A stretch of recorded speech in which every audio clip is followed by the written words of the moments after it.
National commission for protection of child રાઇટ્સના સ્પષ્ટ આદેશ અને કલેક્ટર દ્વારા જિલ્લા શિક્ષણ અધિકારીને તાત્કાલિક પગલાં લેવા માટેની સૂચના છતાં વડોદરા શહેરની પોદ્દાર ઇન્ટરનેશનલ સ્કૂલ સામે અત્યાર સુધી કોઈ નક્કર કાર્યવાહી કરવામાં આવી નથી। આ મામલે વાલીઓમાં વ્યાપક રોષ પણ જોવા મળી રહ્યો હતો। ત્યારે વડોદરા પેરેન્ટ્સ એસોસિએશન દ્વારા આ બાબતે કલેક્ટરને આવેદન સાથે રજૂઆત કરવામાં આવી હતી।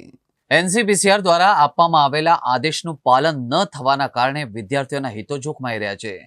શિક્ષણ વિભાગ દ્વારા આ મામલે દાખવવામાં આવેલી નિષ્ક્રિયતા અત્યંત નિરાશાજનક છે।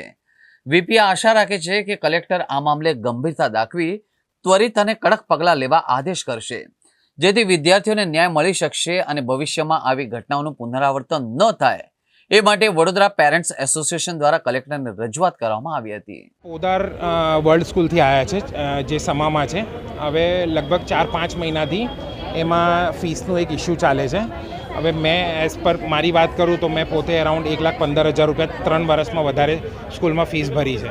હવે આનું જ્યારે ઇસ્યુ મેં રેઝ કર્યું તો એ લોકોએ ઇનિશિયલી શું કહેવાય એવું કીધું હતું કે બોલે અમે લોકોએ અપીલ કરેલી છે, એ અપીલ એનું રિઝલ્ટ આવશે એટલે પછી અમે તમને ફોરવર્ડ કરીશું।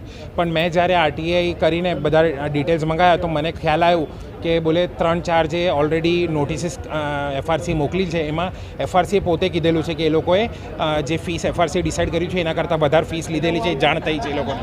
અને એ લોકોએ જેટલા અપીલ કરેલા છે બધામાં એવા ખર્ચા બતાવ્યા છે જે એફઆરસીએ કાપી નાખેલું છે, છતાં આ લોકો આ રીતનું એ કરે છે। અને આ વસ્તુ અમે લોકો એનસીપીસીઆરમાં એ ફોરવર્ડ કરેલી છે। એનસીપીસીઆરે ડિસ્ટ્રિક્ટ મેજિસ્ટ્રેટને અને કલેક્ટરને એક લેટર ફોરવર્ડ કર્યું છે। આજે 3 મહિના થઈ ગયા છે પણ એની કોઈ કાર્યવાહી થઈ નથી હજુ। મારું નામ અજીન છે, મારા 2 છોકરાઓ ત્યાં ભણતા હતા। એક છોકરાને એ લોકોએ એલસી આપી દીધી, હવે એની માટે હવે બધું ચાલે છે। आज हम लोग डिस्ट्रिक्ट मजिस्ट्रेट और कलेक्टर को आवेदन पत्र पिटीशन के रूप में देने के लिए आया था।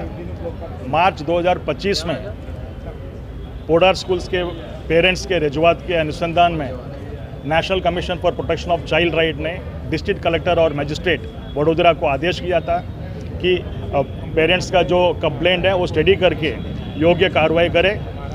डिस्ट्रिक्ट मजिस्ट्रेट और कलेक्टर का ऑफिस में मार्च 2025 में एनसीपीसीआर की तरफ से आदेश डायरेक्शन आने के बाद भी आज जून महीना ख़त्म हुआ, जुलाई महीना चालू हुआ, 3 महीने के बाद भी ये कोई ठोस कलम लेने में नहीं आया कलेक्टर की ऑफिस तरफ से।